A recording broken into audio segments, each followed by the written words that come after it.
الحمد لله وكفى والصلاة والسلام على عباده الذين اصطفى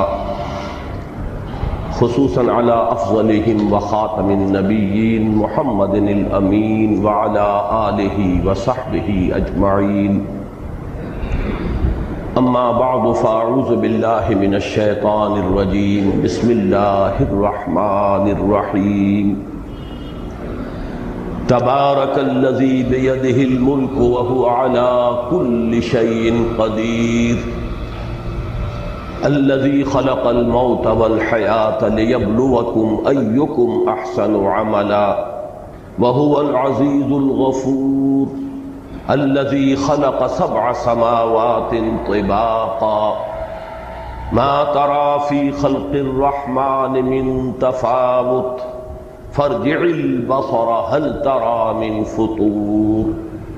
ثم ارجع البصر كرتين ينقلب إليك البصر خاسئا وهو حسير ولقد زينا السماء الدنيا بمصابيح وجعلناها رجوما للشياطين وأعتدنا لهم عذاب السعير وَلِلَّذِينَ كَفَرُوا بِرَبِّهِمْ عَذَابُ جَهَنَّمَ وَبِئْسَ الْمَصِيرُ إِذَا أُلْقُوا فِيهَا سَمِعُوا لَهَا شَهِيقًا وَهِيَ تَفُورُ تَكَادُ تَمَيَّزُ مِنَ الْغَيْظِ كُلَّمَا أُلْقِيَ فِيهَا فَوْجٌ سَأَلَهُمْ خَزَنَتُهَا أَلَمْ يَأْتِكُمْ نَذِيرٌ قالوا بلى قد جاءنا نذير فكذبنا وقلنا ما نزل الله من شيء إن أنتم إلا في ضلال كبير وقالوا لو كنا نسمع أو نعقل ما كنا في أصحاب السعير فاعترفوا بذنبهم فسحقا لأصحاب السعير ان الذين يخشون ربهم بالغيب لهم مغفرة واجر كبير واسروا قولكم او اجهروا به انه عليم بذات الصدور الا يعلم من خلق وهو اللطيف الخبير. صدق الله العظيم. رب اشرح لي صدري ويسر لي امري واحلل عقدة من لساني يفقهوا قولي. اللهم ربنا الهمنا رشدنا واعذنا من شرور انفسنا. اللهم ارحمنا بالقرآن العظيم. اللهم اجعله لنا اماما ونورا وهدى ورحمة. اللهم ذكرنا منه ما نسينا وعلمنا منه ما جهلنا وارزقنا تلاوته آناء الليل وآناء النهار واجعله لنا حجة يا رب العالمين آمین. ہمارا یہ مسلسل درس کئی ماہ کے وقفے کے بعد شروع ہو رہا ہے اور چونکہ آج مکی اور مدنی سورتوں کے جو 7 گروپ قرآن مجید میں ہیں ان میں سے آخری اور 7واں گروپ شروع ہو رہا ہے، اس اعتبار سے چند باتیں مجھے آج پھر دہرانی ہوں گی قرآن مجید میں سورتوں کی جو تقسیم ہے منزلوں کی شکل میں اور گروپوں کی صورت میں، اس کے بارے میں. قرآن مجید کی کل 114 صورتیں ہیں اور ان کی ایک تقسیم تو بہت قدیم ہے، دور صحابہ سے رضی اللہ تعالی عنہم ان کا ذکر ہمیں ملتا ہے، اور وہ ہیں منزلیں تلاوت کے لیے کہ ایک منزل روزانہ انسان تلاوت کر لے تو ایک ہفتے میں قرآن مجید ختم ہو جائے. اس میں یہ نہیں ہے کہ صفحے گن کر برابر 7 حصوں میں تقسیم کیے گئے ہوں، بلکہ مکمل صورتیں ہیں، لیکن یہ کہ ایک بہت ہی ایک ترتیب اس میں قائم ہوئی ہے کہ سورہ فاتحہ کو اگر الگ کر لیا جائے کہ وہ پورے قرآن مجید کے لیے ایک نہایت جامع مقدمے کی حیثیت رکھتی ہے، تو اس کے بعد سے تقسیم یہ ہے کہ پہلی منزل میں 3 صورتیں ہیں، دوسری میں 5 ہیں، تیسری میں 7 ہیں، چوتھی میں 9 ہیں، پھر 11 ہیں، پھر 13 ہیں. یوں سمجھئے کہ یہ بڑھتا چلا جا رہا ہے، سیڑھی جو ہے بڑے ہی ایک حساب سے بڑھ رہی ہے۔ البتہ حزب مفصل جو کہلاتا ہے آخری، اس میں 65 صورتیں ہیں، وہ بھی 15 کا ملٹیپل بنتا ہے 13 کا، 13 ضرب 5 65۔ اس کے اندر بھی ایک حسن ہے عددی اعتبار سے۔ ان میں مکی مدنی کی کوئی تقسیم نہیں ہے، بلکہ یہ ہے کہ اصل پیش نظر یہ ہے کہ تقریباً مساوی 7 حصے ہو جائیں۔ بالکل مساوی نہیں ہے، اس میں سے جو پہلا گروپ ہے، پہلی منزل 5.25 پارے کی ہے، بعض جو ہے وہ 4 پارے 4.25 پارے کے لگ بھگ ہے۔ آخری منزل جو ہے وہ سورہ قاف سے شروع ہوتی ہے، اور یہ آپ کے علم میں ہے کہ 26ویں پارے میں سورہ قاف ہے، 27 28 29 30 تقریباً 4.25 پارے اس کے بنیں گے، تو بالکل برابر نہیں ہے، البتہ تقریباً مساوی 7 حصے۔ یہ 7 منزلیں جو ہیں، اور ان کو 7 احزاب بھی کہتے ہیں، جیسا کہ میں عرض کر چکا ہوں یہ قدیم ہے، ان کا ذکر آپ کو دور صحابہ سے مل جائے۔ البتہ بازی قریب میں نظم قرآن کے ضمن میں جو خاص ایک غور و فکر مولانا حمید الدین فراہی رحمۃ اللہ علیہ سے جس کا آغاز ہوا، اور اس میں یقیناً کچھ پیش قدمی ہوئی ہے اور آگے بڑھے ہیں مولانا امین حسن اصلاحی، تو اگرچہ مولانا اصلاحی کی بہت سی تفسیری آراء سے بھی حد اختلاف ہے، خاص طور پر حد رجم کے بارے میں جو رائے انہوں نے ظاہر کی ہے اس کی بنا پر تو شدید صدمہ بھی ہے، اور محسوس ایسا ہوتا ہے کہ وہ کم سے کم اس معاملے میں منکرین حدیث اور منکرین سنت کے صف میں جا کر کھڑے ہو گئے۔ تاہم اس کے یہ معنی نہیں ہے کہ ان کی کوئی خدمت نہیں ہے اور تفسیر قرآن کے ضمن میں اور بالخصوص تدبر قرآن کے ضمن میں انہوں نے کوئی کام نہیں کیا ہے۔ تو مولانا فراہی نے جو نظم قرآن کا تصور پیش کیا اس سے ایک قدم آگے بڑھے ہیں مولانا اصلاحی، اور میرے علم میں نہیں ہے کہ ان سے پہلے کسی نے اس حقیقت کی نشاندہی کی ہو، واللہ عالم، کہ جس طرح قرآن مجید کی یہ 7 منزلیں تلاوت کی ہیں، ایسے ہی 7 گروپ ہیں، اور یہ معنوی تقسیم ہے کہ ان میں سے ہر گروپ کا آغاز ہوتا ہے 1 یا 1 سے زائد مکی صورتوں سے، اور اختتام ہوتا ہے 1 یا 1 سے زائد مدنی صورتوں پر۔ تو مکیات مدنیات ایک گروپ، پھر مکیات پھر مدنیات دوسرا گروپ، پھر مکی پھر مدنی تیسرا گروپ، اور ان میں ظاہر بات ہے کہ ایک معنوی ربط قائم ہوتا ہے کہ ہر گروپ کا ایک مرکزی مضمون ہے، ایک اس کا عمود ہے۔ اسی مرکزی مضمون کا، جیسے آپ کہتے ہیں تصویر کے 2 رخ ہوتے ہیں، ایک رخ مکی صورتوں میں آئے گا اسی گروپ کے، اور دوسرا رخ جو ہے اسی گروپ کی مدنی صورتوں میں آئے گا، اور وہ مضمون گویا کہ اس عمود کی حد تک اس گروپ میں مکمل ہو جائے گا۔ اب میں زیادہ تفصیل میں اس وقت نہیں جا رہا ہوں، صرف یہ بات نوٹ کر لیجئے کہ پہلا اور آخری گروپ جو ہے اس کے مابین ایک عجیب عکسی نسبت ہے، ریسیپروکل ریشو ہے، کہ پہلے گروپ میں مکی صورت صرف ایک سورہ فاتحہ، بہت چھوٹی ہے حجم کے اعتبار سے، اگرچہ معنوی اعتبار سے وہ پورے قرآن مجید کے بھی مساوی اسے قرار دیا جا سکتا ہے، اساس القرآن، ام القرآن، اور حضرت ابی ابن کعب رضی اللہ تعالیٰ عنہ سے جو روایت مروی ہے اس کے مطابق تو حضور نے خود اس کو قرار دیا ہے، والقرآن العظیم، جو سورہ ہجر میں آیت آئی ہے، وَلَقَدْ آتَيْنَاكَ سَبْعًا مِنَ الْمَثَانِي وَالْقُرْآنَ الْعَظِيمَ، تو حضور نے فرمایا یہی 7 مثانی ہے، یہی قرآن عظیم ہے۔ تو اپنی جگہ وہ معنویت کے اعتبار سے اس کی جو عظمت ہے وہ مسلم ہے، لیکن یہ کہ حجم کے اعتبار سے بہت ہی مختصر، جبکہ 4 طویل ترین مدنی صورتیں، سورہ بقرہ، سورہ آل عمران، سورہ نساء، سورہ مائدہ،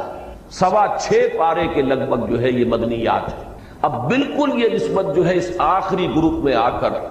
اب یہ عکسی ہو گئی ہے، ریسیپروکل ہے، نسبت الٹی ہو گئی ہے، کہ اس گروپ کے اندر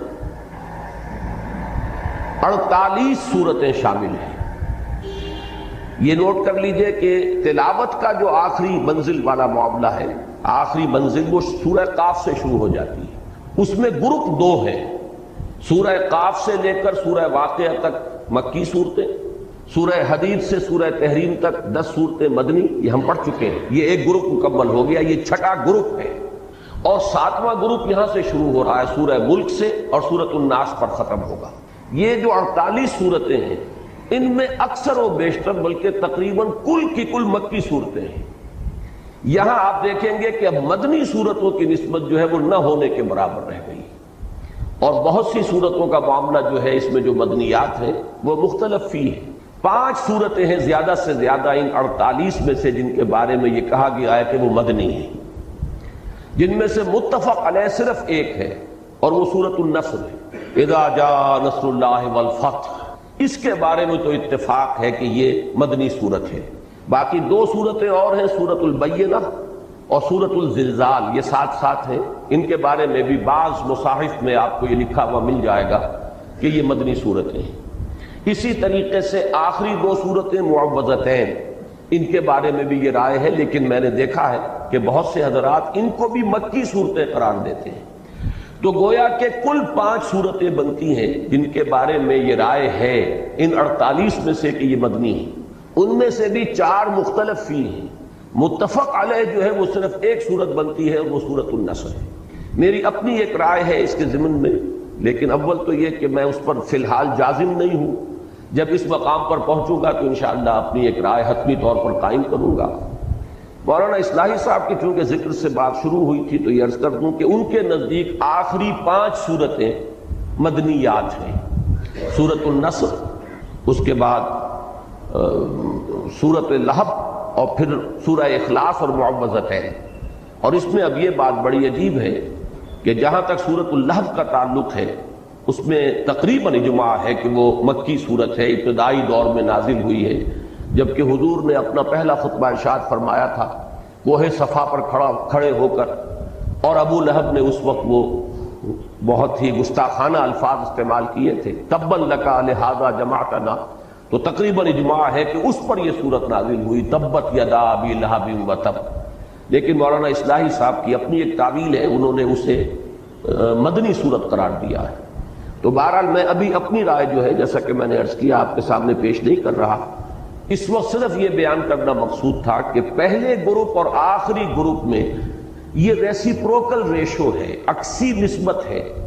کہ پہلے گروپ میں تقریباً تمام صورتیں 6.25 پارہ اور یہ مدنیات پر مشتمل ہے، اور مکی صورت صرف سورہ فاتحہ ہے۔ اسی طریقے سے آخری جو یہ گروپ ہے سورہ ملک سے سورۃ الناس تک، اگرچہ تعداد اس میں سب سے زیادہ ہے سورتوں کی، 48 صورتیں ہیں، لیکن ان میں معدود چند یہ مدنی ہے اور اکثر و بیشتر مکی صورتیں ہیں۔ یہ جو آخری 2 گروپ ہیں سورہ قاف سے لے کر اور سورہ تحریم تک 6واں گروپ، اور سورۃ الملک سے لے کر اور سورۃ الناس تک یہ 7واں گروپ، ان دونوں کا مرکزی مضمون ایک ہی ہے، اور وہ ہے انذار آخرت، قیامت کی خبر دینا اور متنبع کرنا کہ لوگوں تمہیں مرنے کے بعد معدوم نہیں ہو جانا ہے، موت معدوم ہو جانے کا نام نہیں ہے، بلکہ یہ تو زندگی کی ایک حالت سے دوسری حالت کو منتقل ہونے کا نام ہے۔ موت ایک زندگی کا وقفہ ہے، یعنی آگے بڑھیں گے دم لے کر، اور یہ جو یہاں سے انتقال ہو رہا ہے تو اس کے بعد کی زندگی کے بھی 2 حصے ہیں، ایک برزخی زندگی ہے اور دوسری پھر وہ حیات اخروی ہے بعث بعد الموت کے بعد، اور وہ ہے اصل زندگی، وَإِنَّ الدَّارَ الْآخِرَةَ لَهِيَ الْحَيَوَانُ لَوْ كَانُوا يَعْلَمُونَ۔ اس زندگی کے اعمال کا نتیجہ اس زندگی کے اندر برآمد ہوگا، تمہارے لیے کوئی اسکیپ نہیں ہے، کوئی فرار نہیں ہے، کہیں بچ نکلنے کی کوئی صورت نہیں ہے، تم ایک امتحان سے دوچار کیے گئے ہو اس حیات دنیاوی میں، اور اس کا نتیجہ یوم القیامہ کو برآمد ہوگا اور لازماً جزا و سزا ہو کر رہے گی۔ جیسے کہ حضور کے ایک ابتدائی خطبے کے الفاظ میں نے بارہا آپ کو سنائے ہیں کہ واللہ لتموتن کما تنامون ثم لتبعثن کما تستيقظون ثم لتحسبن بما تعملون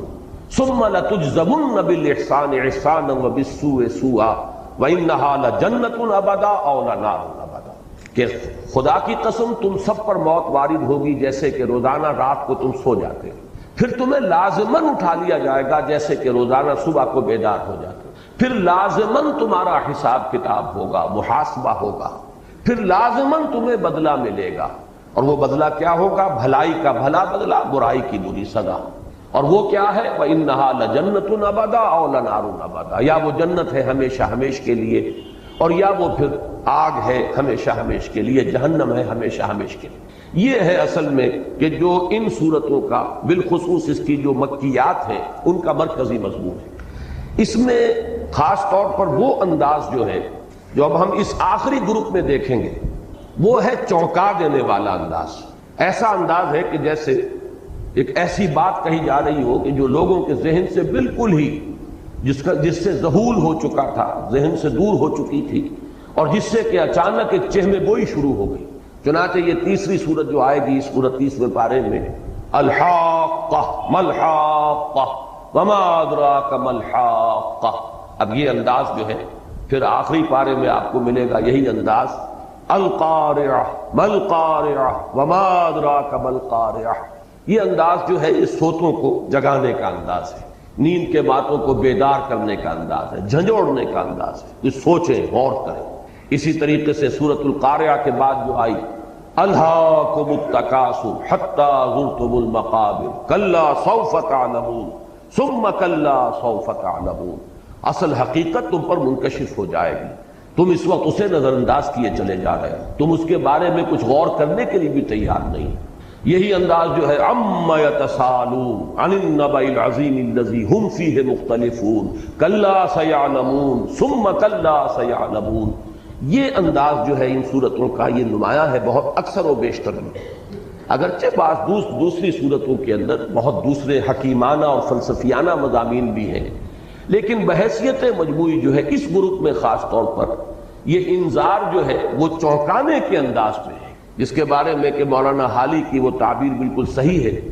کہ وہ بجلی کا کڑکا تھا یا صوت ہادی، عرب کی زمین جس نے ساری ہلا دی، جس کے نتیجے میں چاہے لوگوں نے مانا چاہے نہیں مانا لیکن ایک چہمے گوئی شروع ہو گئی، یہ کیا بات کہہ رہے ہیں، یہ کیا خبر دے رہے ہیں۔ کسی نے کہا ہے ہاتھ لما توعدون، یہ انہونی بات ہے، نہیں ہو سکتی، ناممکن ہے، جب ہم مر جائیں گے گل سڑ جائیں گے، عظاما نخرہ، ہڈیاں بھی ہماری جو ہیں وہ گل سڑ جائیں گی تو پھر دوبارہ اٹھا لیا جائے گا، یہ بات سمجھ میں آنے والی نہیں۔ تو چاہے کسی نے مانا چاہے نہیں مانا، لیکن یوں سمجھیے کہ ایک بحث شروع ہو گئی، ایک گفتگو شروع ہو گئی، وہ شروع کر دینا کا ادھر حقیقت یہ انداز ہے کہ جو ان صورتوں کے اندر جو ہے اکثر و بیشتر میں آپ کو ملے گا۔ بس اس تمہید کے بعد سورۃ الملک جس کا ہم آج آغاز کر رہے ہیں، اس کے بارے میں جان لیجئے کہ اس سورہ مبارکہ کی بھی فضائل میں بہت سے روایات موجود ہیں اور اس کی ایک خصوصی اہمیت ہے۔ یہ سورت بھی اوراد میں سے ہے، یعنی ورد جس کو بنایا جائے، اور اس کو پڑھنا جو ہے اس کے اندر بہت سے منفعت مضمر ہے۔ اور یہ سورت بھی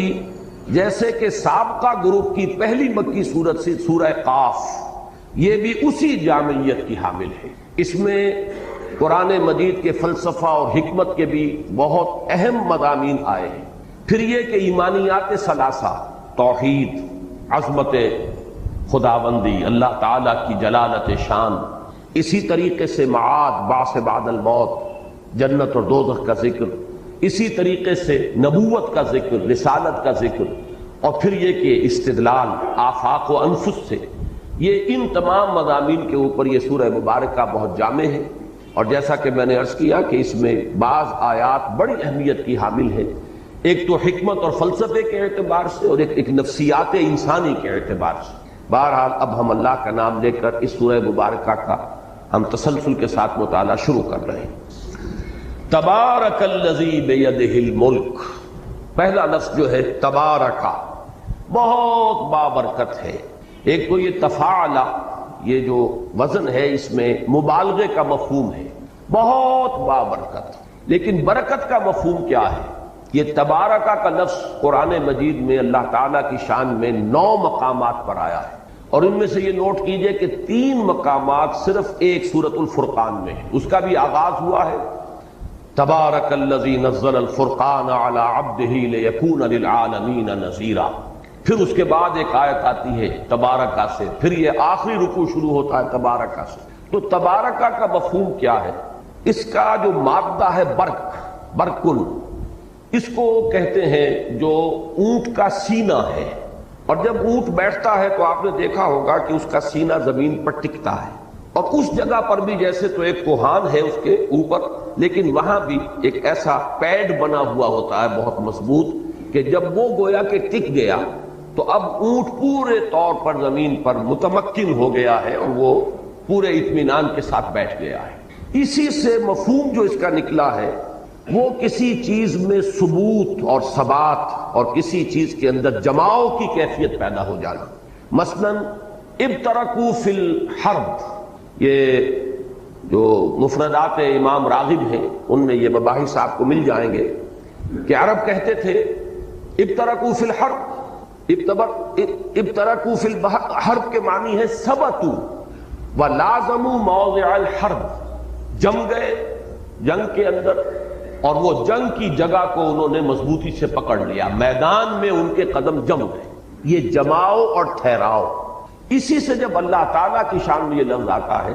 تو یہ ہے ثبوت الخیر الالہی، اللہ تعالیٰ کا جو فیض ہے، اللہ کے جو احسانات ہیں، اللہ کی طرف سے جو خیرات و حسنات ہیں اپنی مخلوق کے لیے، ان میں جماؤ پیدا ہو جانا اور پھر اس میں مبالغے کی شان، یعنی اللہ تعالیٰ کی طرف سے فیض رسانی جو ہے اس کے اندر تسلسل، اس میں دوام، اس میں پائیداری پیدا ہو جانا، یہ ہے تبارک کا مفہوم۔ تبارک الذی بیدہ الملک، بہت بابرکت، بہت فیض رساں، بہت عظمت والی ہے وہ ہستی جس کے ہاتھ میں ہے بادشاہی۔ بیدہ ہی، اس کے ہاتھ میں ہے۔ اللہ تعالیٰ کے لیے یہ مختلف جو الفاظ آتے ہیں، ید ہے، چہرہ ہے، وجہ، ان تمام کے بارے میں جو ہمارا اہل سنت کا موقف ہے وہ یہ ہے کہ ان پر اجمالاً ایمان، باقی یہ کہ ظاہر بات ہے کہ ہم اس کو کسی تجسیم یا کسی جسم کے اوپر قیاس نہیں کر سکتے، اور اکثر و بیشتر اس سے مراد ہوگی یعنی استعارہ، کہ ید سے مراد ہے جیسے ہم کہتے ہیں قبضہ قدرت، کسی کے ہاتھ میں ہونا یعنی اس کے اختیار میں ہونا، اس کے قبضے میں ہونا۔ بیدہ الملک، اسی کے قبضے میں ہے بادشاہی، اسی کا اختیار مطلق ہے ملک پر، بادشاہی پر۔ یہ لفظ ملک جو ہے اب اس پر بھی غور کیجئے کہ یہ جو صورتیں ابھی ہم پڑھ چکے ہیں، سورہ حدید، سورہ تغابن، اس میں بھی اللہ تعالیٰ کے لیے یہ لفظ جو ہے بتکرار و اعادہ آیا ہے۔ سورہ حدید کی ابتدائی 6 آیات آپ کو یاد ہوگا، ہم نے بہت تفصیل کے ساتھ ان کا مطالعہ کیا، اور ذات و صفات باری تعالیٰ کے ضمن میں میری ایک ذاتی رائے ہے جو میں نے بارہا عرض کی ہے کہ عظیم ترین اور جامع ترین مقام جو ہے وہ سورہ حدید کی پہلی 6 آیات پر مشتمل ہے۔ اس میں بھی 2 مرتبہ لہو ملک السماوات والارض، دوسری آیت میں لہو ملک السماوات والارض یحیی و یمیت وہو علی کل شیء قدیر، اور پھر اختتام پر آتا ہے لہو ملک السماوات والارض والی اللہ ترجع الامور، بلکہ ادھر سے بھی سمجھیے کہ یہ دوسری آیت ہے، اور وہ جو دوسری آیت آئی ہے وہ آخر سے لاسٹ بٹ 1 ہے، لیکن 6 آیتوں میں 2 مرتبہ اللہ تعالیٰ کے لیے اس شے کا اس بات کہ حکومت اور اختیار، اس کائنات کا کل اختیار، اس کی کل بادشاہی ڈی فیکٹو بھی ڈی جیورے بھی اللہ تعالیٰ کے ہاتھ میں۔ اسی طریقے سے سورہ تغابن میں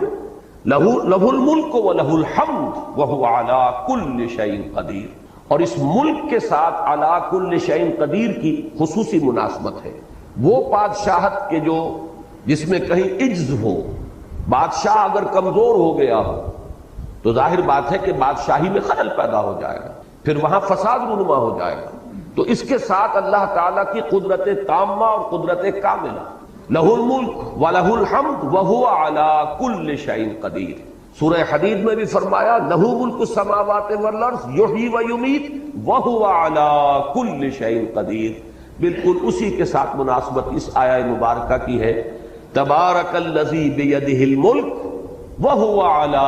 کل شیء قدیر۔ بہت بابرکت، بڑی عظمت والی، بہت فیض رساں ہے وہ ہستی جس کے قبضے میں ہے کل بادشاہی، اور وہ ہر شے پر قادر ہے، کوئی شے اس کی قدرت سے باہر نہیں۔ یہ بات میں عرض کر چکا ہوں بارہا، اس وقت میں صرف اجمالاً ہی اس کی طرف اشارہ کر سکتا ہوں کہ اللہ تعالیٰ کی معرفت کو اگر ہم 2 حصوں میں تقسیم کریں تو ایک معرفت ذات ہے، ایک معرفت صفات ہے۔ معرفت ذات ہمارے دائرے سے خارج ہے، وراء الورا ثم وراء الورا ثم وراء الورا، اس کے بارے میں ہم کوئی تصور کر ہی نہیں سکتے. ہماری قوت فکریہ، قوت متخیلہ، قوت متصورہ، یہ سب کی سب جو ہے وہ عاجز ہے. اے برو از وہم و قیل و قال من، بات ختم ہوتی. سارا اب ہمارا جو ہے انحصار وہ ہے اللہ تعالیٰ کے اسماء و صفات کی معرفت. چنانچہ یہی الفاظ آئے ہیں ایمان مجمل میں، آمنت باللہ کما ہوا باسمائہ و صفاتہ. یہی ہمارے پاس کل جو ہے ہماری رسائی ہو سکتی ہے تو اللہ تعالیٰ کی صفات اور اسماء. اب ان صفات اور اسماء میں سے دو صفات ہیں اہم ترین جس کا قرآن مجید میں نہایت کثرت کے ساتھ ذکر ہوا ہے، قدرت اور علم. اور اکثر و بیشتر جہاں اللہ تعالیٰ کی ذات و صفات کا بیان ہوا ہے، ابتدا میں صفت قدرت کا ذکر اور اختتام پر صفت علم کا ذکر. سورہ حدید کا چونکہ میں نے ابھی حوالہ دیا ہے، ان 6 آیات میں بھی دیکھیے کہ ابتدا میں پہلی آیت میں وَهُوَ عَلَىٰ كُلِّ شَيْءٍ قَدِيرٌ، اور اس کے بعد اختتام کیا ہوتا ہے؟ وَهُوَ عَلِيمٌ بِذَاتِ الصُّدُورِ. وہ سینوں کے اندر جو راز مخفی ہیں اور دفن ہیں، جو ارادے اور نیتیں ہیں، ان سب کا بھی جاننے والا ہے. اسی طریقے سے سورہ تغابن میں شروع میں فرمایا یسبح للہ ما فی السماوات و ما فی الارض لہ الملک و لہ الحمد وہو علی کل شیء قدیر. اور چوتھی آیت کل کی کل مشتمل ہے اللہ تعالیٰ کی صفت علم پر. یعلم ما فی السماوات والارض ویعلم ما تسرون وما تعلنون واللہ علیم بذات الصدور. بالکل وہی نسبت آپ کو اس رکوع میں نظر آئے گی جو آج ہم پڑھ رہے ہیں.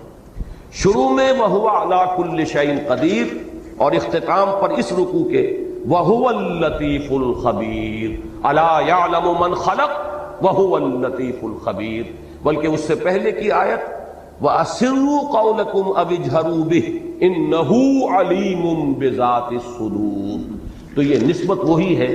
کہ آغاز اللہ تعالیٰ کی صفت قدرت کے بیان سے، اختتام اللہ تعالیٰ کی صفت علم کے بیان سے. ان دونوں کی اہمیت جو ہے وہ در حقیقت معاد سے متعلق ہے کہ معاد کے ضمن میں، باس بعد الموت کے ضمن میں، جزا و سزا کے ضمن میں، حساب کتاب کے ضمن میں جو وسوسے ذہن انسانی میں آتے ہیں، وہ پہلا وسوسہ وہ ہے جس کا علاج ہوگا اللہ تعالیٰ کی صفت قدرت کے اوپر یقین. یعنی وسوسہ یہ ہے کیسے ہوگا، مر جائیں گے، گل سڑ جائیں گے، ہماری ہڈیاں بھی نہیں ہوں گی. اور جیسا کہ میں نے بارہا کہا ہے کہ آج کا کوئی نوجوان جس نے تھوڑی سی فزکس پڑھ لی ہو، کیمسٹری پڑھ لی ہو، وہ کہے گا کہ وہ تو ان کے ایٹمز بھی جو ہے وہ تحلیل ہو چکے ہوں گے، اور ان کے پروٹونز اور نیوٹرونز بھی نہ معلوم کہاں سے کہاں جا چکے ہوں گے، اب کہاں ان کو دوبارہ پیدا کیا جا سکے گا. اس کا علاج ہے اللہ تعالیٰ کی صفت قدرت کا مراقبہ کرنا. وَهُوَ عَلَىٰ كُلِّ شَيْءٍ قَدِيرٌ. اگر اس کا مراقبہ ہوگا تو یہ وسوسہ ختم ہو جائے گا، اس کی بنیاد، اس کی جڑ کٹ جائے گی. اسی طریقے سے دوسرا وسوسہ یہ آتا ہے کہاں اللہ کے علم میں یہ ساری ڈیٹیلز ہوں گی. ایک انسان پوری عمر میں جو عمل کرتا ہے، ایک دن میں کیا کیا اس کے اعمال ہیں، کیا کیا خیالات اس کے ذہن میں آ رہے ہیں، کیا کیا وسوسے آ رہے ہیں، کیا کیا وہ اپنی جو ہے منصوبہ بندیاں کر رہا ہے، کہاں یہ تمام چیزیں ریکارڈ میں ہوں گی، کہاں علم میں ہوں گی. اب اس کا جواب ہے اللہ تعالیٰ کی صفت علم. یعلم ما فی السماوات والارض ویعلم ما تسرون وما تعلنون واللہ علیم بذات الصدور. جیسے کہ سورہ لقمان میں بھی فرمایا، حضرت لقمان کی جو نصیحت تھی اپنے بیٹے کو کہ یا بنی انہا ان تک مثقال حبۃ من خردل فتکن فی صخرۃ او فی السماوات او فی الارض یأت بها اللہ ان اللہ لطیف خبیر. تو اللہ تعالیٰ نہایت باریک بین ہے، باخبر ہے، کوئی شے اس کے علم سے باہر نہیں ہے، ہر شے اس کے علم میں ہے. جیسے ایک جگہ فرمایا ولا رطب ولا یابس، نہ کوئی تر ہے شے نہ کوئی خشک ہے مگر اس کے علم میں ہے. یہاں تک کہ کوئی پتا درخت سے نہیں گرتا، کوئی ظلمات البر والبحر کے اندر کوئی شے نہیں ہے کہ جو گرتی ہو یا حرکت کرتی ہو مگر اس کے علم میں ہے. تو یہ سارا ایمفیسس جو ہے اللہ تعالیٰ کی صفت علم پر، اس کا بھی براہ راست تعلق معاد کے ساتھ ہے. یہی وجہ ہے کہ اس سورہ مبارکہ کے بھی آغاز میں اللہ تعالیٰ کی صفت قدرت کا ذکر ہے، اور اس رکوع کا اختتام پھر اللہ تعالیٰ کی صفت علم پر ہوگا. تبارک الذی بیدہ الملک وہو علی کل شیء قدیر الذی خلق الموت والحیاۃ لیبلوکم ایکم احسن عملا. میں نے تمہید میں جو 2 مرتبہ الفاظ کہے کہ اس سورہ مبارکہ میں فلسفہ اور حکمت قرآنی کے بہت اہم بعض مضامین ہیں، تو یہ دوسری آیت جو ہے یہ در حقیقت فلسفے سے اور حکمت قرآنی سے بہت گہری نسبت رکھنے والی ہے، اس لیے کہ زندگی کا معال کیا ہے، یہ زندگی کی حقیقت کیا ہے، پہلی بات یہ ہے زندگی کا آغاز و اختتام کیا ہے، پھر یہ کہ یہ زندگی جو ہمارے نزدیک گویا کہ اکثر و بیشتر ہم زندگی اسی کو قرار دے دیتے ہیں، اس زندگی کا مقصد کیا ہے، اس کی اصل غرض و غایت کیا ہے، تو یہ ہے اصل میں وہ بنیادی فکر سے متعلق اور فلسفے سے متعلق مسائل کہ جن کو اس آیہ مبارکہ کے اندر ڈیل کیا گیا۔ پہلی چیز جو بڑی اہم ہے، هو الذی خلق الموت والحیات، جس نے پیدا کیا، تخلیق فرمایا ہے موت کو بھی اور حیات کو بھی۔ اب یہاں پر جہاں تک حیات کا ہمارا تاثر ہے، تصور ہے، وہ تو یہ ہے کہ یہ ایک مثبت وجودی حقیقت ہے، لیکن موت کے بارے میں ایک مغالطہ ذہنوں میں بیٹھا ہوا ہے۔ بالعموم اس کا بارے میں ذہنوں میں یہ خیال ہے کہ موت معدوم ہو جانے کا نام ہے، چنانچہ بعض جگہ پر تو آپ اکثر و بیشتر تراجم میں بھی دیکھیں گے کہ جیسے قرآن مجید میں سورہ بقرہ کے 3 رکوع میں جو آیت آئی کیف تکفرون باللہ وکنتم امواتا فاحیاکم ثم یمیتکم ثم یحییکم، وہاں بھی آپ دیکھیں گے کہ موت مقدم، حیات اس کے بعد، لیکن یہ کہ اس موت کے بارے میں اکثر لوگوں کا مغالطہ ہے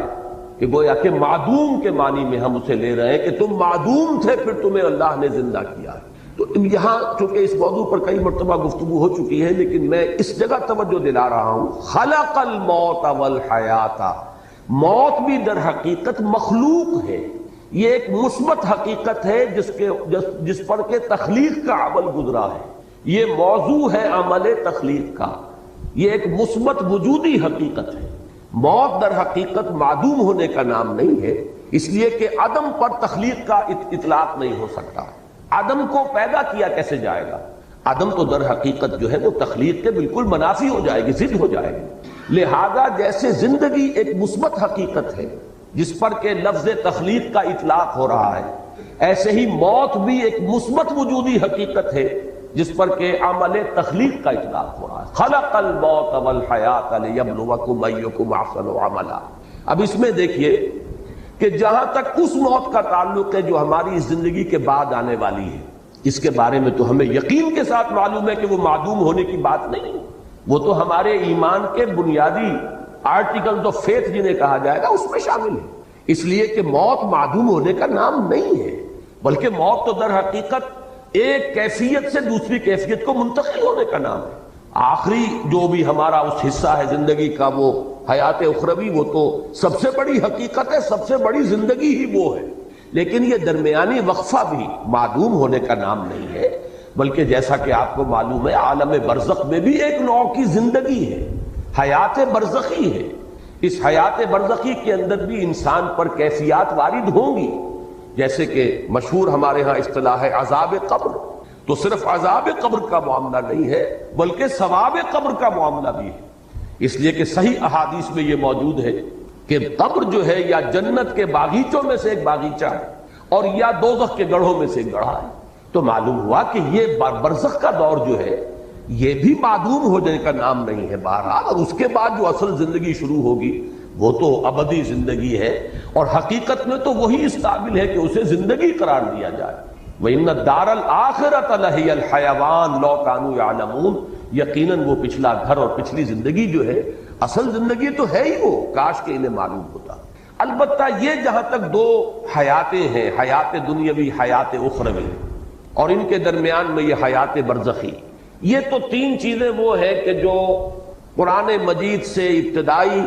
تعارف رکھنے والا شخص بھی جانتا ہے اور ہر مسلمان کے وہ ایمان کے لازمی اجزاء میں شامل ہے، لیکن ایک حیات اس سے پہلے ہے، ایک موت اس سے پہلے آ چکی ہے۔ یہ در حقیقت فلسفے اور حکمت قرآنی کا ذرا غامض پہلو ہے، مختلف مقامات پر اس کی طرف اشارات ہیں، تفاصیل اس کی آپ کو قرآن میں نہیں ملے گی، اس لیے کہ جو حکمت کے غامض مسائل ہیں انہیں قرآن مجید نے تفصیل کے ساتھ اس پر بحث نہیں کی، اس لیے کہ قرآن مجید صرف حکماء کے لیے نہیں ہے، فلاسفہ کے لیے نہیں ہے، بہت اعلیٰ عقلی صلاحیتیں رکھنے والوں کے لیے نہیں ہے، یہ عامیوں کے لیے بھی ہے، عوام کے لیے بھی ہے، لہذا اس میں زیادہ تر بحث کی گئی ہے تفصیل کے ساتھ انہی چیزوں پر کہ جو سب کے ذہن کی گرفت میں آ جائیں، سب کے علم کی سطح تک رسائی جو ہے ان چیزوں کی ہو جائے، اور باقی چیزیں جو ہیں کہ جو زیادہ غامض ہیں، دقیق ہیں، فلسفیانہ حقائق ہیں، ان کی طرف صرف اشارے، اس لیے کہ ان کو ظاہر بات ہے کہ ان سے دلچسپی رکھنے والے عقلاء اور حکماء ہوں گے، اور عاقلانہ اشارہ کافی است، عاقلوں کے لیے ظاہر بات ہے کہ اشارہ کافی ہے۔ وہ جب وہاں سے گزریں گے وہ ڈیرا لگا کر بیٹھ جائیں گے، جیسے کہ میں نے ابھی آیت آپ کو سنائی، کیف تکفرون باللہ وکنتم امواتا فاحیاکم ثم یمیتکم ثم یحییکم ثم الیہ ترجعون۔ معلوم ہوا 4 ادوار ہیں، ایک موت پہلے تھی، پھر اس کے بعد احیاء ہوا ہے، پھر اب یہ زندگی آئی ہے، پھر اماتہ ہوگا، پھر اس کے اوپر موت کا عمل وارد ہوگا، پھر احیاء ہوگا، اور پھر وہ زندگی ابدی ہو جائے گی۔ لیکن یہ مضمون جو ہے اپنی کلائمیکس میں جو سامنے آیا ہے وہ سورہ غافر یا سورہ مومن، یہ 2 نام ہیں سورہ مبارکہ کے، اس کی جو آیت ہے، اور میں نے سن 66 میں ایک مضمون لکھا تھا حقیقت زندگی کے عنوان سے، جو پہلے ہفت روزہ الاعتصام میں چھپا، پھر میثاق میں چھپا، پھر حکمت قرآن میں چھپا۔ میں بار بار، چونکہ وہ میری بہت ہی محبوب تحریروں میں سے ہے، پہلی مرتبہ اس میں میں نے اس آیت مبارکہ کی طرف اشارہ کیا، اور مولانا عبدالغفار حسن صاحب کا مدینہ میں اس وقت تھے، مدینہ منورہ میں یونیورسٹی میں پڑھاتے تھے، وہاں سے مجھے خط آیا کہ یہ پہلی مرتبہ تم نے اشارہ کیا ہے، اور ایک بہت بڑی علمی حقیقت ہے کہ جو ہاتھ آئی ہے۔ ان کا وہ تحسین کا خط میں نے شائع بھی کیا تھا میثاق میں، وہ آیہ مبارکہ جس میں صراحت کے ساتھ 2 اماتے اور 2 احیاء، اہل جہنم کی فریاد آئی ہے ان الفاظ میں کہ وہ جہنمی اللہ تعالیٰ سے فریاد کریں گے، ربنا امتنا سنتین واحییتنا سنتین فاعترفنا بذنوبنا فہل الی خروج من سبیل۔ اے رب ہمارے، تو نے ہمیں 2 مرتبہ مارا اور 2 مرتبہ جلایا۔ یہاں خاص طور پر جو نوٹ کرنے کی بات ہے وہ ہے احیاء کے معنی زندہ کرنا، اماتہ کے معنی مارنا۔ کسی شے کو مارنے کا مطلب یہ کہ پہلے وہ زندہ تھی، تب اس پر اماتہ ہوگا، اور اس کے بعد پھر وہ مردہ سے اس کو زندہ کیا جا رہا ہے۔ اور وہاں بھی آپ دیکھ رہے ہیں جیسے یہاں ہے خلق الموت والحیات، موت کو مقدم رکھا گیا ہے حیات پر، اسی طرح وہاں کنتم امواتا فاحیاکم ثم یمیتکم ثم یحییکم، دونوں مرتبہ موت مقدم ہے حیات پر۔ اور اسی طرح اس آیہ مبارکہ میں ربنا امتنا سنتین واحییتنا سنتین فاعترفنا بذنوبنا فہل الی خروج من سبیل، رب ہمارے، تو نے ہمیں 2 مرتبہ مارا اور 2 مرتبہ زندہ کیا، تو اب ہم نے اپنے گناہوں کا اعتراف کر لیا۔ یہ اس رکوع میں بھی وہ لفظ آیا ہے فاعترفوا بذنبہم، تو انہوں نے اعتراف کر لیا، وہ اعتراف کر لیں گے اپنے گناہ کا۔ وہاں بھی فرمایا گیا ہم نے اعتراف کر لیا اپنے گناہوں کا، فہل الی خروج من سبیل، اب یہاں سے نکلنے کے لیے بھی کوئی راستہ ہے، کوئی شکل ہے؟ یعنی اگر 4-5 ہم پر مراحل آ چکے ہیں تو پروردگار ایک مرحلہ اور، یعنی جب اس طریقے سے 2 مرتبہ اماتہ ہو چکا، 2 مرتبہ احیاء ہو چکا، تو پھر یہ کہ کوئی ایک اور شکل ہو جائے، کوئی اور مہلت مل جائے۔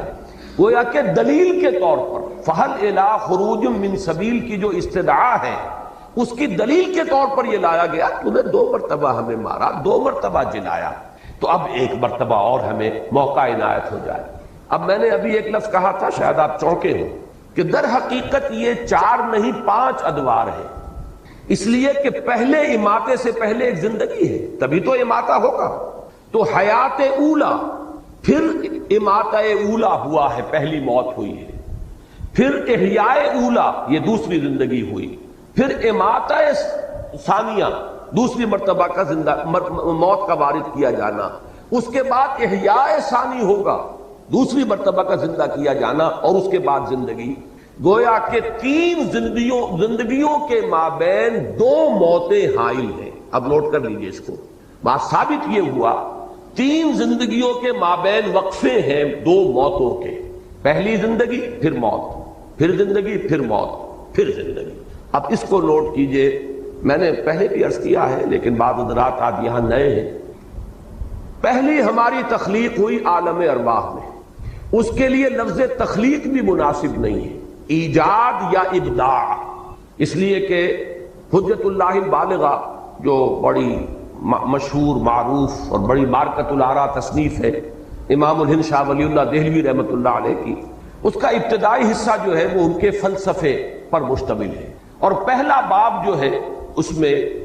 افعال الہی، اللہ تعالیٰ کے 3 بنیادی افعال پر بحث کی گئی۔ اللہ کے 3 کام بنیادی ہیں۔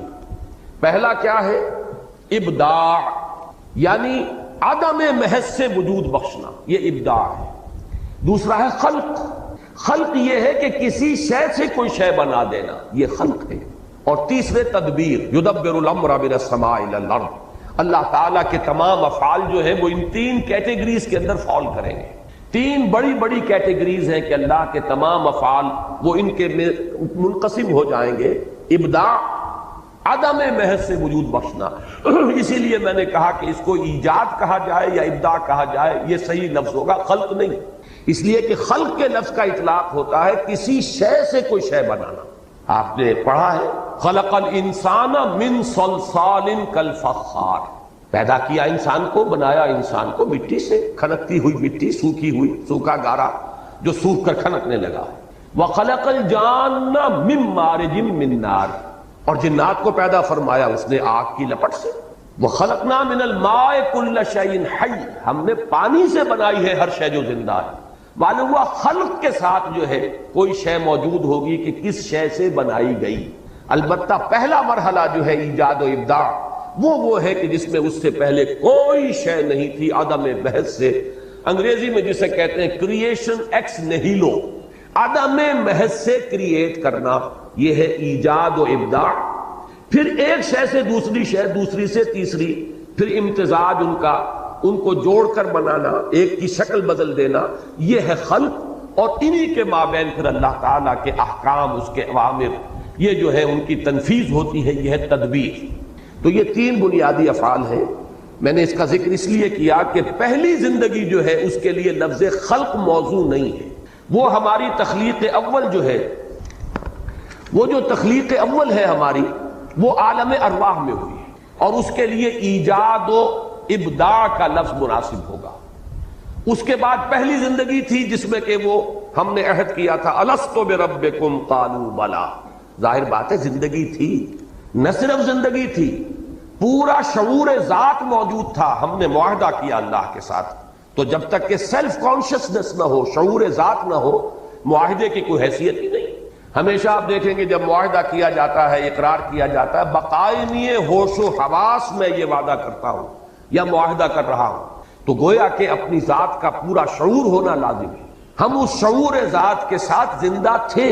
اگرچہ جسموں کے ساتھ نہیں تھے، صرف ارواح کی شکل میں تھے۔ الارواح جنود مجندہ، وہ لشکروں کی صورت میں وہ تمام ارواح تھی جو اللہ کے حضور میں حاضر تھی، اور پوچھا گیا لست بربکم قالوا بلا۔ اب یہ پہلی حیات ہے، اس پر پہلا اماتہ طاری ہوا، پہلی مرتبہ مارا گیا، یعنی سلا دیا گیا، ان ارواح کو کسی کولڈ سٹوریج کے اندر رکھ دیا گیا۔ یہ ہے موت کا وہ پہلا مرحلہ جو اس زندگی میں آنے سے قبل ہم گزار آئے۔ اس کے بعد اب ہو رہا ہے احیاء اولا، وہ اس زندگی میں، اس عالم جو عنصری ہے اس کے اندر جب وہ رحم مادر میں ایک جسم تیار ہوا ہے تو وہ روح کو لا کر اس کولڈ سٹوریج سے، وہ جو روح معین ہے اس شخص کی، اس کو لا کر شامل کیا گیا، اور یہ گویا کہ احیاء اولا ہوا۔ اس کے بعد یہ زندگی دوسری آ گئی۔ در حقیقت یہ جسے ہم پہلی زندگی کہتے ہیں، یہ زندگی دوسری ہے کہ جو ہم اس عالم میں مادی میں بسر کر رہے ہیں، اس میں ہمارا جسم بھی ہے اور ہماری وہ روح بھی ہے، جبکہ پہلی زندگی میں صرف ارواح تھی۔ اس کے بعد دوسرا اماتہ ہوگا، اور پھر عالم برزخ شروع ہوگا، پھر دوسرا احیاء ہوگا، اور پھر ہماری آخری زندگی ہوگی، اخروی زندگی، اور وہ پھر ہمیشہ کے لیے ہے، ابدی ہے۔ یہ ہے در حقیقت حیات انسانی کے مختلف ادوار۔ اب اس میں ذرا ایک بات میں اور ہمت اور جرأت کر کے عرض کر رہا ہوں، اس سے یہ تو ثابت ہوا ہے ہمارے ایمان کا جزو لازم کہ ہم ابدی ہیں، ہمیں کبھی ختم نہیں ہونا، اس لیے کہ اصل زندگی آخرت کی زندگی ہے، اور وہ ابدی ہے، جنت میں ہو چاہے وہ جہنم میں ہو، وہ ابدی زندگی ہے۔ تو معلوم یہ ہوا کہ ہم ابدی ہیں۔ البتہ اسی کا ایک اور غامض پہلو یہ ہے کہ ہم ازلی بھی ہیں، ہمیشہ سے ہیں۔ اب یہ ذرا بات آپ کو چونکانے کے لیے میں کہہ رہا ہوں، اس لیے کہ ہم علم خداوندی میں ہمیشہ سے ہیں، میرا جو بھی وجود ہے، میرا تشخص جو اس وقت ہے، علم خداوندی میں تو ہمیشہ سے ہے۔ اللہ کا علم جو ہے وہ حادث نہیں ہے۔ اللہ کا علم اس کی ذات کے ساتھ، جیسے کہ اس کی ذات قدیم ہے، اس کا علم بھی قدیم ہے۔ کوئی شے جس کا وجود اس عالم میں کبھی ہونا ہوگا وہ علم خداوندی میں ازل سے موجود ہے، جس کو کہ ہمارے صوفیہ اور ہمارے متکلمین کہتے ہیں صور علمیہ۔ علم خداوندی میں یہ تمام صورتیں پہلے سے موجود ہیں، تو ہماری ایک پوٹینشل ایگزسٹنس جو ہے، پوٹینشل ہے، یہ بالقوہ وجود تھا ہمارا علم خداوندی میں، اور وہ ہمیشہ سے تھا۔ اس کے بعد ہمارا پہلا وجود عالم ارواح میں ہوا ہے، وہ ہمارا وجود خارجی ہے، اور اس کے بعد پھر ہمارا یہ وجود ہے جو مادی زندگی کے ساتھ ہو رہا ہے، مادی جسد کے ساتھ ہو رہا ہے۔ پھر ہمارا ایک اور وجود ہوگا، وہ ابدی ہے۔ اب یہ ہے وہ چیزیں جن کے بارے میں میں نے عرض کیا کہ یہ وہ حقائق ہیں کہ جن میں سے حیات دنیاوی تو ہمارے سامنے کی شے ہے، ہمارے تجربے کی شے ہے۔ حیات اخروی وہ ہے جس کا جاننا لازم ہے اگر اس زندگی کو درست بسر کرنا ہے، لہذا ان پر تو تفصیل سے گفتگو ہوئی ہے، پوری بحث ہے، پوری شرح و بسط کے ساتھ ہے، لیکن یہ ابتدائی مراحل جو ہیں یہ خالص علمی باتیں ہیں، یہ ایک حکمت کے وہ غامض مضامین ہیں کہ جن کو قرآن مجید نے بہت ہی اشارے صرف کر دیے ہیں، اس کے علاوہ یہ کہ ان پر تفصیلی بحث نہیں کی ہے، اور خود اس کا جو سبب ہے وہ میں بیان کر چکا ہوں، اس لیے کہ یہ حکمت و فلسفہ کے جو غامض مضامین ہیں ان کا تعلق ہے حکما سے، اور عاقلاں را اشارہ کافی است۔ اب جو میں نے یہ اس قدر طویل جو زندگی ہے انسان کی، اس کے لیے میں نے وہ لفظ ازلی بھی استعمال کر دیا کہ پوٹینشل ایگزسٹنس ہماری جو ہے وہ تو جب اللہ تعالیٰ کے علم میں ہم ہمیشہ سے موجود تھے۔ ایک تو یہ کہ علامہ اقبال کی جو نظم ہے زندگی کے عنوان سے بانگ درا میں، اس میں دو شعر آج کے ہمارے اس درس کے اعتبار سے انتہائی اہم ہیں، بلکہ اسی آیت کے اعتبار سے اہم۔ پہلا شعر، تو اسے پیمانہ امروز و فرداں سے نہ ناپ، جاوداں پہ ہم دواں ہر دم جواں ہے زندگی۔ واقعہ یہ ہے کہ جو ان الفاظ کے اندر جو شوکت ہے، یہ اس آیہ مبارکہ کے پہلے حصے کی صحیح ترین تعبیر ہے۔ کیا تم سال گنتے ہو 60 سال، 70 سال، 80 سال؟ کیا یہ زندگی ہے؟ یہ تو تمہارے ذہن کی بڑی تنگی ہے۔ بلکہ میں نے وہ حقیقت زندگی کا اپنا مضمون شروع یہاں سے کیا کہ یہ لوگ کہ جو صرف تجربہ اور شہود کے اوپر ایمان رکھنے والے ہیں، وہ تو زندگی سمجھتے ہیں بس پیدائش سے موت تک کا وقفہ، لیکن کیا یہ 30، 40، 50، 60 سال، 70 سال، 80 سال، ان میں بھی پہلا حصہ گزر جاتا ہے جس میں شعور ہی نہیں، اور پھر بڑھاپا آ گیا تو کہ لا یعلم بعد علم شیئا، پھر کچھ شعور نہیں رہتا، بیچ کے 30، 40 سال بمشکل ہے کہ جو شعور کے ہیں، تو کیا یہ کل ہماری حقیقت یہی ہے؟ اشرف المخلوقات جس کے بارے میں اللہ یہ فرمائے خلقتہ بیدی، میں نے اسے اپنے دونوں ہاتھوں سے بنایا ہے، وَلَقَدْ كَرَّمْنَا بَنِي آدَمَ وَحَمَلْنَاهُمْ فِي الْبَرِّ وَالْبَحْرِ وَرَزَقْنَاهُمْ مِنَ الطَّيِّبَاتِ وَفَضَّلْنَاهُمْ عَلَى كَثِيرٍ مِّمَّنْ خَلَقْنَا تَفْضِيلًا، جس کی شان اس طریقے سے بیان کی جا رہی ہو، کیا اس کی حقیقت بس یہی ہوگی؟ اور اس میں بھی یہ کہ عمر دراز مانگ کے لائے تھے، 4 دن 2 آرزو میں کٹ گئے، 2 انتظار میں۔ واقعہ یہ ہے کہ اگر 70 برس کی زندگی بھی ہو تو 40 برس تو گزر جاتے ہیں، بے شعوری کے شروع کا اور آخر کا حصہ دونوں شامل کر لیجئے تو بیچ میں کیا ہے، وہ 2 دن کی زندگی رہ جائے گی کہ جس میں شعور ہے، حرکت ہے، ارادے ہیں، عزائم ہیں، امنگیں ہیں، آپ کچھ بناتے ہیں، بگاڑتے ہیں، کوئی چیز جو ہے وہ آپ کی زندگی کا جو اصل کہنا پروڈکٹیو پیریڈ ہے وہ تو وہی ہے۔ تو زندگی یہ نہیں ہے، یہ زندگی بہت طویل عمل ہے۔ تو اسے پیمانہ امروز و فردا سے نہ ناپ، جاوداں پہ ہم دواں ہر دم جواں ہے زندگی۔ اب یہ جو جاوداں پہ ہم دواں ہر دم جواں ہے زندگی، ظاہر بات ہے کہ ان حقائق کو کما حق ہو تو ان کی تعبیر ممکن ہی نہیں، بس الفاظ آئیں کہ جس سے کچھ تاثر مل جائے۔ اور میں نے آج جو بات عرض کی ہے اسے پھر نوٹ کر لیجئے کہ اس میں ایک حصہ تو ہمارے ایمان کا جزو لازم ہے، یعنی ابدیت، ہمیشہ کا وجود ہے ہمارا، اسے ختم نہیں ہونا ہے۔ وہ جنت میں ہے یا دوزخ میں ہے، اس لیے کہ ابدا خالدین فیہا ابدا جہنمیوں کے لیے بھی آیا ہے، اور خالدین فیہا ابدا اہل جنت کے لیے تو بے شمار جگہ پر آیا ہے۔ تو معلوم یہ ہوا کہ ہمارا وجود ابدی ہے۔ البتہ پہلا حصہ جو ہے اس کے بارے میں عام لوگ تو یہ سمجھتے ہیں کہ ہمارا وجود جو ہے وہ صرف پیدائش سے یا 9 مہینے اور ایڈ کر لیجئے کہ جو رحم مادر کے ہیں، بس یہاں سے سمجھے گا۔ ایک مادہ پرست کی نگاہ اس سے آگے نہیں جائے گی۔ اس سے آگے چلیے تو قرآن مجید نے ایک حقیقت یہ منکشف کی کہ تم تو ایک اور زندگی پہلے بتا بھی آئے ہو، گزار آئے ہو۔ ایک زندگی، ایک موت تم پر پہلے آ چکی ہے اس عالم مادی کے اندر آنے سے پہلے، اور وہ زندگی جو ہے وہ تھی جس میں کہ قول و قرار ہوا تھا الست بربکم قالوا بلی۔ اور تیسری بات میں نے عرض کی ہے، یہ بہت گہرے فلسفے کی بات ہے کہ در حقیقت اس سے بھی پہلے ہمارا ایک وجود، پوٹینشل وجود موجود تھا، علم خداوندی۔ اب اس کے لیے میں علامہ اقبال کا ایک شعر آپ کو سنا رہا ہوں، فارسی کا، فلسفہ اور حکمت کے اعتبار سے بہت اونچا شعر ہے۔ بضمیرت آرمیدم تو بے جوش خود نمائی، بکنار برفگندی در آبدار خضرا۔ اللہ سے خطاب کر رہے ہیں کہ اللہ میں تو تیرے اندر، ضمیر کہتے ہیں کسی کی مخفی حقیقت، اندر کی شے، میں تیرے باطن میں بڑے آرام میں سو رہا تھا، یعنی میں تھا موجود، ایک صور علمیہ کے اعتبار سے میں تیرے علم میں تھا۔ اب تیرے علم میں تھا تو میں تھا، لیکن میں تیرے وجود مطلق میں میرا ایک وجود تھا، بالکل جیسے کہ ایک سی پی کے اندر، یہ ایک مثال آگے دی ہے تشبیہ، سی پی کے اندر موتی موجود ہوتا ہے لیکن سی پی ایک وقت تک بند رہتی ہے، موتی ظاہر نہیں ہوتا۔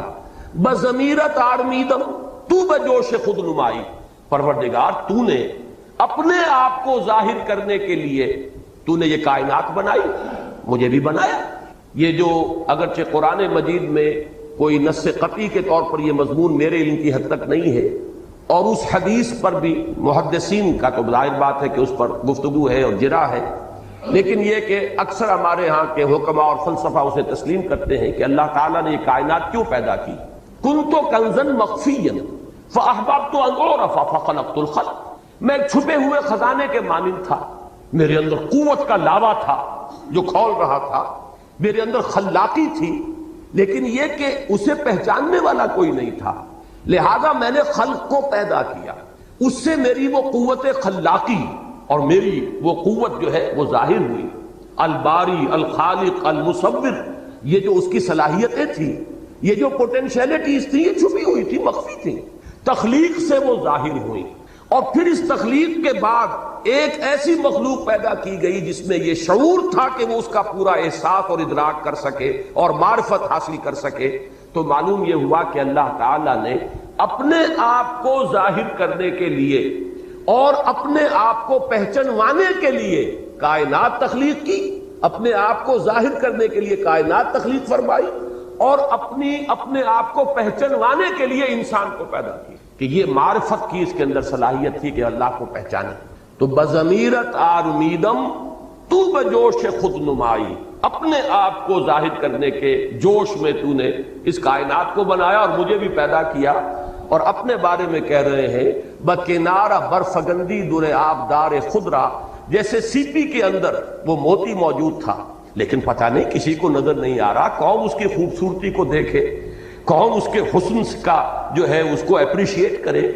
تو اس نے اپنا منہ کھولا اور موتی کو باہر پھینکا تاکہ اس موتی کا حسن ظاہر ہو۔ تو نے بھی مجھے اپنے اندر سے نکال کر باہر ڈالا ہے۔ بضمیرت آرمیدم تو بجوش خود نمائی، بکنار برفگندی در آبدار خضرا، میں تو تیرے اندر کا ایک موتی ہوں۔ یہ تیرے اندر کا موتی ہے جس کو میں کہہ رہا ہوں، متکلمین نے اس کے لیے اصطلاح وضع کی ہے صور علمیہ۔ کائنات میں جو شے بھی خارج میں پیدا ہوئی ہے، پہلے وہ اللہ تعالیٰ کے علم میں موجود تھی، اور وہ اللہ کے علم میں اس کا وجود جو ہے وہ اس کا پوٹینشل ایگزسٹنس ہے۔ اس اعتبار سے میں نے آج عرض کیا ہے بات کو، اس لیے کہ اب پتہ نہیں کتنے زندگی کا کتنا حصہ بقایا ہے۔ میں اس حصے کے درس کے دوران چاہتا ہوں کہ وہ چیزیں کہ جن پر میں نے تاحال جان بوجھ کر گفتگو نہیں کی ہے، میں چاہتا ہوں کہ اب ان کے بارے میں بھی جس چیز کے بارے میں میری ایک رائے بنی ہے اور جو بھی میں نے مختلف جو گوشے ہیں ان سے حاصل کیا ہے وہ میں آپ کے سامنے رکھوں۔ اگرچہ مجھے اندیشہ ہے کہ چونکہ جس قسم کا یہ اجتماع ہوتا ہے اس میں بالکل نئے لوگ بھی ہوتے ہیں، ہمارے نوجوان طلبہ بھی ہوتے ہیں، اور اس قسم کے مضامین جو ہے ان کے اندر خطرہ ہوتا ہے کہ کچھ لوگ جو ہیں جن کی فہم کی سطح سے وہ بہت بالا تر ہوں، ان کے لیے وہ فتنہ نہ بن جائے۔ لیکن یہ کہ اب اور میرے پاس میں نہیں کہہ سکتا کہ کوئی موقع ہوگا کہ نہیں ہوگا کہ میں ان حقائق پر بھی گفتگو کر سکوں، اس لیے میں نے آج اس قدر تفصیل سے بات کی ہے۔ اب یہ جو میں نے عرض کیا ہے کہ 3 زندگیاں اور 2 موتیں، درمیان میں ہے یہ حیات دنیاوی، نوٹ کیجئے 5 میں نے مراحل بیان کیے، پہلی زندگی، پھر پہلی موت، دوسری زندگی، دوسری موت، پھر تیسری زندگی جو ابدی ہے۔